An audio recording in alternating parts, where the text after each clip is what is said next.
I've run 13 marathons with number 14 coming up real quick here at the New York City Marathon, and I've coached many runners to marathon success. And there's definitely something that stands out among those runners who have more success and those who struggle. And a lot of it comes down to the most successful ones being more patient, more flexible about the day. So in other videos, I've discussed the importance of proper pacing, proper fueling, proper hydrating. All of those things are extremely important. However, there's one thing that I don't think that we talk about enough that really is a standout for what's going to make or break your marathon race. And today I want to talk about what that looks like and why it's so important. But before I tell you what that is, there are two big things that I need you to think about and take into consideration before you go into your race. The first being that training is your biggest indicator of how your race day is going to go. It is the one big thing that you have control over going into your race. So you have to be really honest with yourself as you're going into race day. If your training has gone well, if it hasn't gone well, because that's going to be the biggest driver in determining how you're going to pace your marathon. The second thing that I really want you to think about as you go into this race is you only get one day for the marathon, and you get what you get, and that could be great. It could be terrible. The only thing that you have control over when it gets to that point is your mindset about how you're going to go into the day and how you are going to adjust things. The reality is that is your one day that you put in the training, and now it's time to do the best that you can with what you are given. So that really leads us into today's topic. So taking those two things into account, how your training went and what day you're going to be given for race day. And the one thing that should truly be your North Star in the marathon is effort. So not your pace, not what you want your pace to be, not what pace you even trained for necessarily, but effort. And because the reality is like I said before, you get one day, and that doesn't even just mean the weather that you're given for the course, but also how you wake up feeling that day. Hopefully you feel great. Chances are you will, but there could be those days where you're feeling a little off or you don't feel that great, and you're going to have to deal with that as it comes, and you're going to have to adjust based on that instead of just rigidly sticking to a pace plan that you had before. So the more flexible you are in your mindset going into the race, the better it's going to be. If you are unwilling to adjust an original pace plan going into the day, then it could work out really badly for you. We know that the marathon is wildly unpredictable. You don't necessarily know what's going to come your way, how you're going to be feeling throughout, and it's your job to adjust depending on what it is that's thrown at you and what might be something that you have to deal with that you didn't expect. So essentially, with effort being your guide, you have a race plan going into the day. You have an idea of pace ranges that you should be able to hit based on your training, based on what your training's shown you, but it is fluid. It is not set in stone. So what I want to make sure that you are doing is that you're prioritizing your perceived effort, how you're feeling, over pace. So yes, you can use pace as a starting point, but you're going to have to constantly be checking in with your body, seeing how you feel so that you know if that pace is fine or if you need to adjust it. Do you need to slow it down? You're erring on the side of slowing it down earlier in the race, or if it's really, really late in the race and you don't want to hold yourself back, that's the opportunity to get after it and go faster and know that you can hang on much longer than maybe you originally thought. So that's how we are using effort as our guide versus pace being the end all be all. So let's talk about what that really looks like if we're breaking the whole marathon down, maybe into 4 parts. That's typically how I like to break it up for my athletes so that they're really just thinking about just this one chunk. We're talking about paces, but overall we're talking about what you should feel like in that section. So the first 10K, you should be at an RPE 3 to 4. So if you don't know what I mean by RPE, that's rate of perceived exertion on a 1 to 10 scale. 1 is essentially walking, incredibly easy. 10 is as hard as you could possibly go, an all-out effort, like at the end of a 5K, you feel like you're gonna throw up. So when we are in that early stage of the marathon, you want it to be about a 3 to 4 RPE. Now, you should feel really good going into the marathon because you're tapered. So this section is kind of effort with balancing the pace too, because I'm gonna give you a speed limit. So you need to plan this ahead of time, because this is where people easily go off the rails and are all of a sudden like, oh wow, I feel amazing. I think I can go way faster today. And then they throw everything else out the window. They start going fast and they dig themselves a hole, and it's really bad later. So you should have a speed limit here. It should be about 15 seconds per mile slower than what your marathon pace is, what you think that's gonna be, because it allows you to ease in. And the reality is, if in case that pace, that marathon pace that you want to run isn't where you should be, you're not getting into going too fast too soon. When I say start slow, that's what I mean. But RPE 3 to 4, that should be your guide. More on the 3 side for the first couple of miles, and then you can push it to 4 as you get to that 10K. All right, next we're gonna break this into second section, which is 10K to the half marathon. And this should still feel really comfortable, but you're gonna bump up that RPE a little bit.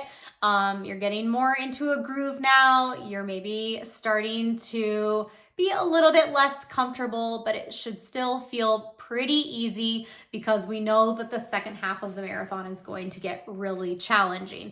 So for this section, we want you to be at that RPE 4 to 5.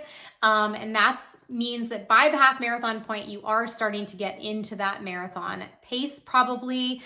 But this is where effort really starts to come in, is if you have that marathon pace planned and your goal is to get to that, whatever that marathon pace is for yourself, if it doesn't feel like a 4 to 5, if it feels much more challenging than that when you're not even to that pace yet, then there's no reason why you should be pushing that any sooner, or if at all.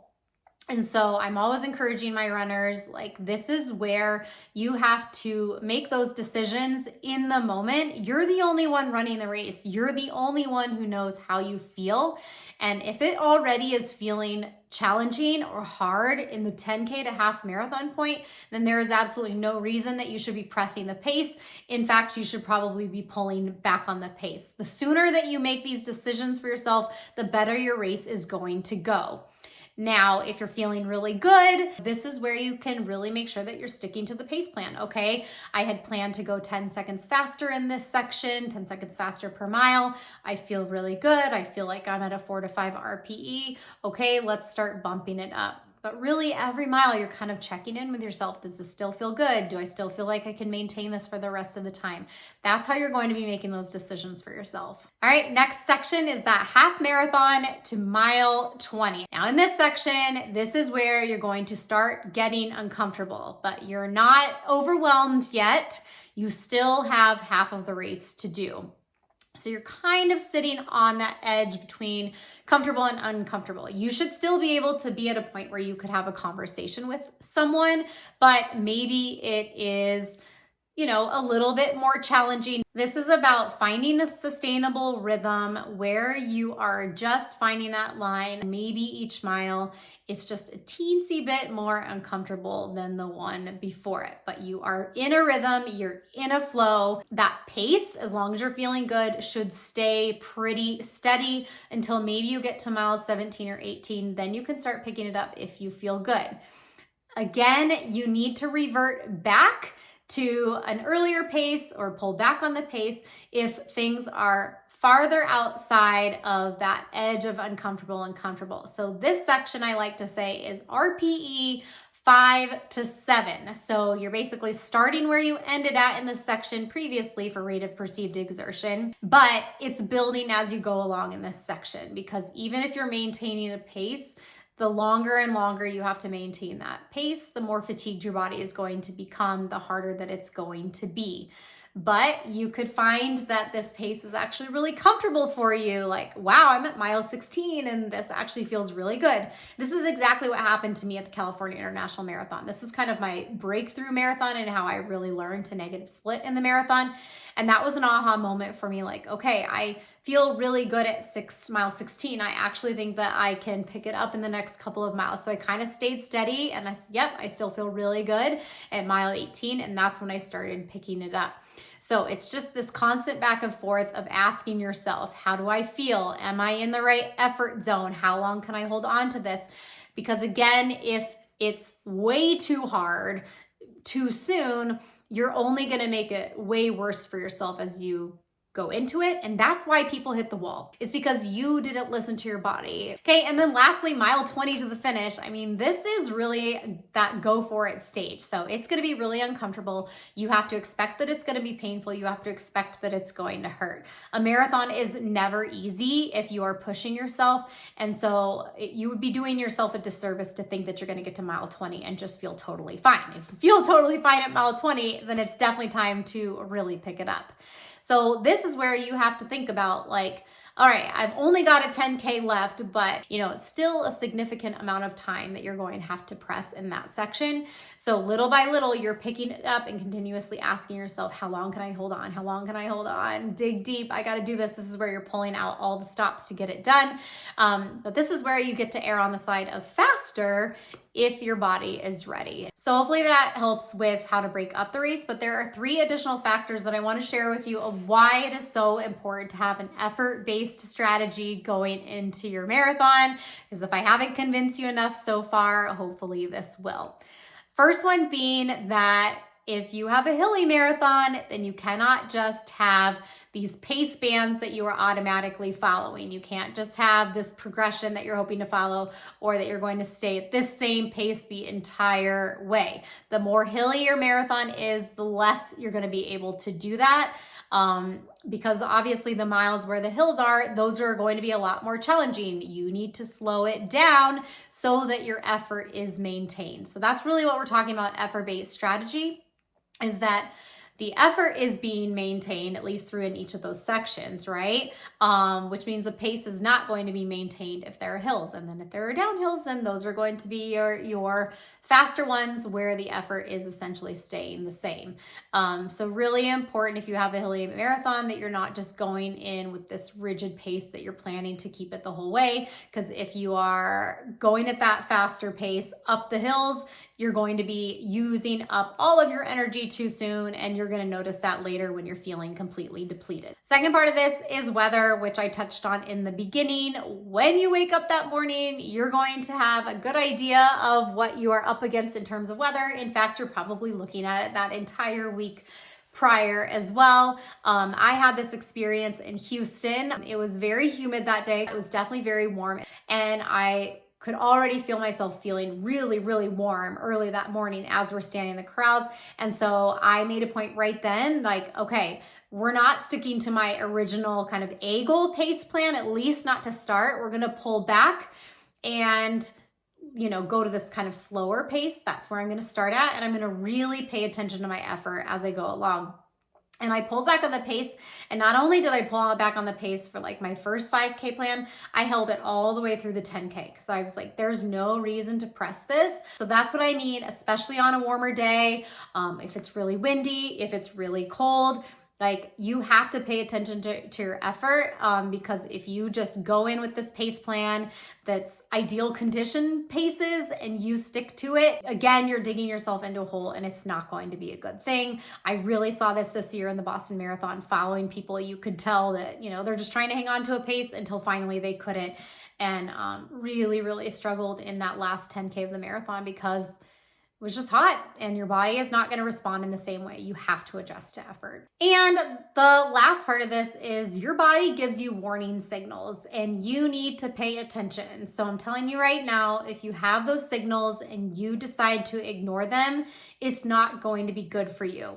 If you have those warning signals and you heed that by slowing down or getting more water if that's what it is, or taking fuel to see if you can kind of get back and feel better, things are going to go a lot better for you. Just trying to wait it out and like, oh man, I feel terrible. My legs feel awful already at mile 6, but this is my pace plan. So I'm just going to stick to the pace because I've got to get that goal. I'm sorry to tell you, but if that's happening, you're not going to get your goal if you are not heeding these warning signals. The earlier it is in the race, the more you really need to heed these signals and be careful. If it's really late in the race, obviously that's your opportunity to start going for it more because there's less time that you have to put into the marathon. So really important to have an effort-based strategy so that you are being patient with the marathon and letting the day kind of unfold as it does. You're not letting your ego be the driver of this race. You're being more flexible, knowing that the marathon is unpredictable and you don't know exactly how the day is going to go. So the more you can tap into effort, really pay attention to your body and how you're feeling, your marathon is going to be a much better experience. And if you guys need help with this, I know that it can be really tough navigating the marathon, especially, but even the other distances too.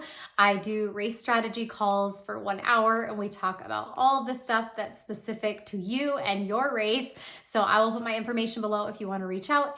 And if you are interested in one-to-one coaching coming up, perhaps in your next training cycle, please reach out. I would love to work with you or connect you with another coach on our team. Thanks for watching, guys. As always, I appreciate you being here and I'll catch you in the next one.